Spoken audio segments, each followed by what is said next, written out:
Бүгін Маңғыстау облысы жалпы барлық жұртшылық үшін деп ойлаймын қайғылы оқиға хабар болып келді. Таңертең бізде барлығымыз осы қайғылы оқиғаға ортақтасып, өздеріміздің көңілімізді білдіріп отырық. Өкінішке орай, осы біздің аймақта мына жаңалықтардан көріп отқандарыңыздай, Бакудан Грозныйға ұшқан самолет осы біздің территорияға келіп құлағаны белгілі болды. Ол жердегі барлық бортта болған азаматтардың барлығына, отбасыларына біз ортақтасып, жаңағы қайғылары, қазаларына қайыр болсын деп айтқымыз келеді.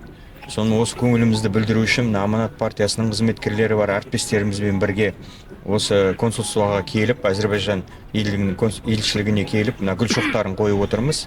Қарап отырық, бұл жерде жиналып жастар да келіп отыр, өздерінің көңілдерін білдіру үшін. Әкімдіктің де қызметкерлері бар. Бұл барлығы жаңағы айтқан осы біздің Маңғыстау елі үшін, жалпы Қазақстан елі үшін өте қайғылы оқиға деп есептейміз.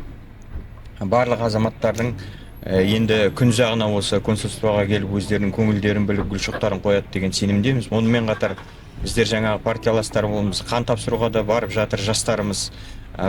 Басқа жаңа көріп отырмыз, хабар келіп жатыр, қан орталығында азаматтар өте көп келіп жатырған. Бұның барлығы халқымыздың мына оқиғаға немқұрайлық танытпай өздерінің көңілін білдіргенін көрсетіп отыр.